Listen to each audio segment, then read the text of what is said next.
Welcome back to the next video of our web development playlist. तो last video के अंदर हमारा जो CSS वाला टॉपिक था वो कंप्लीट हो गया था। आज हम अपना जो टॉपिक शुरू करने जा रहे हैं वो हमारा बूटस्ट्रैप का टॉपिक है। अब ये जो हमारा बूटस्ट्रैप है इसी को हम फ्रंट एंड लाइब्रेरी भी कहते हैं। अब यहाँ पर आप लोगों ने कुछ वर्ड सुने होंगे जो कि बहुत आम है, जिसमें फ्रंट एंड और बैक एंड इंटरफेस है। अब यहाँ पर फ्रंट एंड और बैक एंड इंटरफेस, इसका क्या मतलब है? फ्रंट एंड इंटरफेस जो होता है ये बेसिकली आपका वो वाला इंटरफेस है जो आपके यूजर को नजर आता है। यानी कि जिस तरह आप यहाँ पर शॉन हेल्पिन ने अपनी वेबसाइट क्रिएट की, तो आपको यहाँ पर जो इंटरफेस शो हो रहा है, जो यूजर देख रहा है, वो हमारा फ्रंट एंड इंटरफेस होता है। यानी कि आपकी वेबसाइट या आपकी किसी भी मोबाइल ऐप का जो फेस है, जो यूजर देख रहा है, उसको हम फ्रंट एंड इंटरफेस कहते हैं। अब यहाँ पर बैक एंड क्या होता है? बैक एंड बेसिकली जो आपकी वेबसाइट के पीछे जो काम हो रहा होता है, यानी कि जब आप अबाउट पे क्लिक कर रहे हैं तो बैक एंड पे जो सारा काम हो रहा है, जो पीछे सारा काम हो रहा है, जो सारी हमारा जो बैक एंड है उसके जरिए हो रही है। यानी कि बैक एंड बेसिकली हमारा बिहाइंड द सीन जो काम हो रहा होता है, जो आपकी वेबसाइट को बताता है कि क्या करना है, किस तरह आपके फ्रंट एंड को शो करवाना है, वो सारा हमारा बैक एंड होता है। अब फ्रंट एंड में हमारे पास ये सारा हमारे पास जो हमें नजर आ रहा है वो है, जबकि हमारा जो बैक एंड है उसके अंदर हमारे पास सर्वर्स होते हैं, डेटाबेस होते हैं।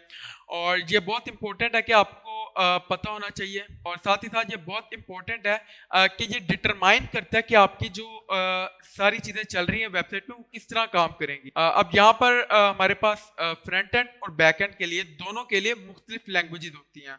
जिस तरह हमारा जो फ्रंट एंड है इसके लिए हमारे पास हम यूज करते हैं HTML यूज करते हैं, इसके लिए हम CSS यूज करते हैं, जावास्क्रिप्ट। यानी कि यहाँ पर बहुत सारा स्टफ है जिसको हम वेबसाइट डिजाइन करने के लिए, जबकि हमारे पास जो हमारा बैक एंड है उसके लिए हमारे पास पावरफुल लैंग्वेजेस यूज होती हैं।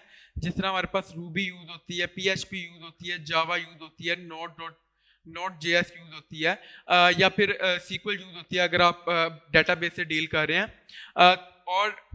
और इन सारों के जरिए क्या होता है, ये इनेबल करती हैं आपकी जो वेब एप्स होती हैं और आपकी वेबसाइट होती हैं, उनकी फंक्शनैलिटी को इनेबल करती हैं, बिजनेस लॉजिक को, डाटा स्टोरेज, इन सारी चीज़ों को हम आगे जाके इसी कोर्स के अंदर हम डिस्कस भी करेंगे। अब यहाँ पर हमारा जो बूटस्ट्रैप है, जो हमारा टॉपिक है, मॉड्यूल है, उसका क्या मतलब है? बूटस्ट्रैप जो होता है ये एक कोड होता है जो कि लिखा गया होता है, जिसको हम बार बार यूज कर सकते हैं। सिंपल हमने क्या करना है, हमने इस कोड को अपनी वेबसाइट के अंदर ड्रॉप करना है और ये हमारे लिए हमारी वेबसाइट के अंदर मुख्तलिफ डिजाइन क्रिएट कर देगा, जो कि एक वेब डिजाइनर के लिए बहुत बहुत इजी कर देता है अपनी वेबसाइट को डिजाइन करना, किसी भी वेबसाइट को क्रिएट करना।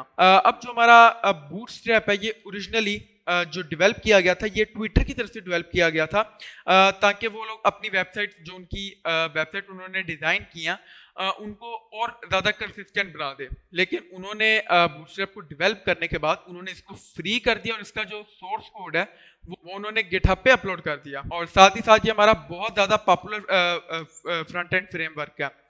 अब यहाँ पर जो हमारा बूटस्ट्रैप है, ये आपको क्या अलाउ करता है कि आपकी वेबसाइट में क्या चेंजेस आए, ये आपको क्या अलाउ करता है?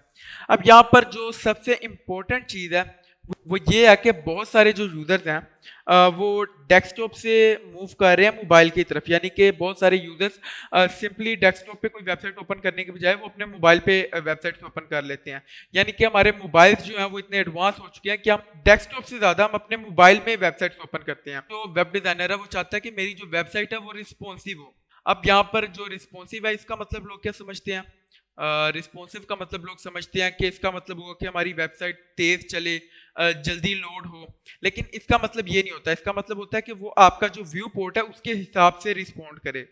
यानी कि आप सेम वेबसाइट अपने मोबाइल में देख रहे हैं, डेस्कटॉप में देख रहे हैं, तो वो किस तरह की शो होगी उसके व्यू पोर्ट के हिसाब से, यानी स्क्रीन के हिसाब से उसका डिफरेंट लेआउट, मतलब कि आपकी जो वेबसाइट है वो जहां पर डिस्प्ले हो रही है वो उस हिसाब से अपना डिजाइन चेंज करती जाए। फिर आप क्या करते हैं, इस चीज को हमारे लिए बहुत इजी बना देता है। यहाँ पर जो हमारा बूटस्ट्रैप है, अगर मैं यहाँ पर आपको जाऊं और बूटस्ट्रैप में मैं आपको शो करवाऊं, तो हमारा जो बूटस्ट्रैप है ये, ओके, बूटस्ट्रैप, अब यहाँ पर हमारा जो बूटस्ट्रैप है ये, इसके साथ साथ हमें और भी बहुत सारी जो हमारी वेब डिजाइनिंग के, यानी कि bunch of pre styled elements वो देते हैं हमें, जिसको हम सिंपल क्या करते हैं, अपने कोड में ड्रॉप करते हैं और ये उस हिसाब से हमारे एलिमेंट को डिजाइन कर देता है।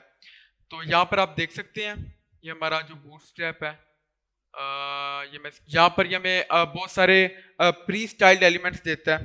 तो इसको देख लेते हैं।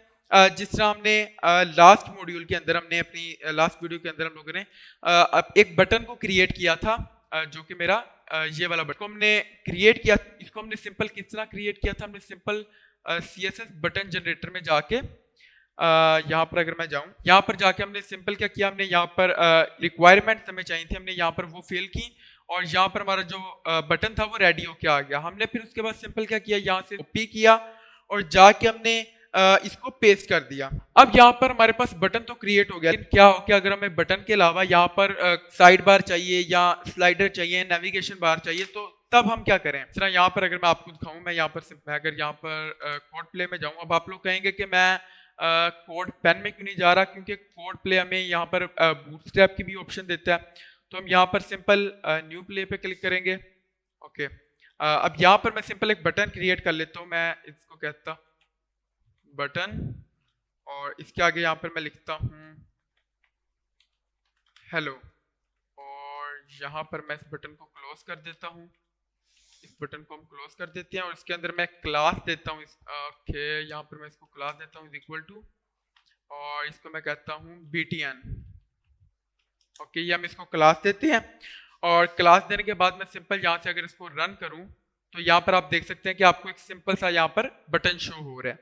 लेकिन अगर मैं क्या करूँ, मैं सिंपल यहाँ पर आऊँ और इस कोड को यहाँ से मैं कॉपी करूँ और कॉपी करके मैं सिंपल इसको यहाँ पर CSS वाली जगह पर मैं इसको पेस्ट कर दूँ, और पेस्ट करने के बाद अगर मैं इसको रन करूँ तो यहाँ पर आप देख सकते हैं कि हमारा जो बटन है वो स्टाइल हो चुका है। उसके ऊपर अगर मैं करूँ तो वो होवर हो रहा है, यानी कि एक प्रॉपर बटन में वो चेंज हो चुका है। यहाँ पर इसी तरह का काम है जो कि हमारा बूटस्ट्रैप करता है, लेकिन बूटस्ट्रैप में हमें किसी किस्म का कोई कोड लिखना नहीं पड़ता, हमें कहीं और से कोई कोड कॉपी नहीं करना पड़ता, यानी कि हमें कोई कोड ढूंढ के ला के इधर पेस्ट नहीं करना पड़ेगा। हमें सिंपल क्या करना पड़ता है, हमें सिंपल अपने बूटस्ट्रैप जो हमारा फ्रेमवर्क है उसको हमें ऐड करना पड़ता है। जिस तरह यहाँ पर अगर मैं जाऊँ और यहाँ पर मैं सर्च करूँ, इधर मैं सर्च करूँ बूटस्ट्रैप और यहाँ पर सिंपल जो हमारा लेटेस्ट वाला है उसको मैं ऐड कर लेता हूँ। ओके, अब यहाँ पर अगर मैं सेव पे क्लिक करूँगा तो यहाँ पर आप अकाउंट भी क्रिएट कर सकते हैं और आपका जो प्रोजेक्ट है वो सेव भी हो सकता है। तो मैं यहाँ से सिंपल इसको क्लोज कर देता हूँ। अब हम क्या करेंगे, अब हम सिंपल यहाँ पर क्लासेस ऐड करेंगे जो कि हमारे बूटस्ट्रैप के अंदर प्री डिफाइंड है, और उससे क्या होगा, हमारा जो बूटस्ट्रैप है वो स्टाइलिंग स्टार्ट कर देगा। जिस तरह यहाँ पर मैंने एक क्लास ऐड की BTN। अब इसके आगे मैं एक pre defined bootstrap class add करता हूँ जो कि है, जिस तरह यहाँ पर अगर मैं इधर ऐड करूँ BTN प्राइमरी। ओके, इस कोड को सारे को मैं यहाँ से कर देता हूँ डिलीट।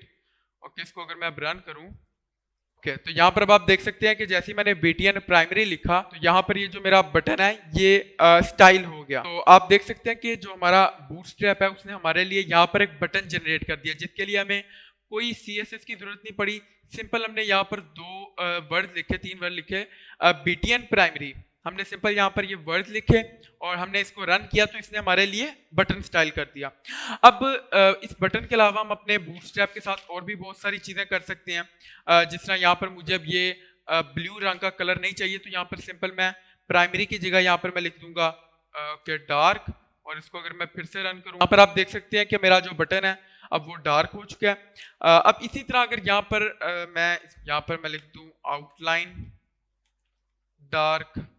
ओके, अब अगर मैं इसको रन करूं तो यहाँ पर आप देख सकते हैं कि अब मेरा जो बटन है वो कुछ इस तरह का शो हो रहा है। हम सिंपल क्या करते हैं, यहाँ पर हम 2 वर्ड लिखते हैं, बूटस्ट्रैप हमारे लिए इस बटन को स्टाइल कर देता है। तो ये था हमारा आज का लेसन, जिसके अंदर हमने डिस्कस किया कि हमारा जो बूटस्ट्रैप है ये क्या होता है। तो नेक्स्ट वीडियो के अंदर हम लोग देखेंगे कि हमारा जो बूटस्ट्रैप है ये काम किस तरह करता है, how does it actually works. तो मिलते हैं नेक्स्ट वीडियो में, तब तक के लिए गुड बाय।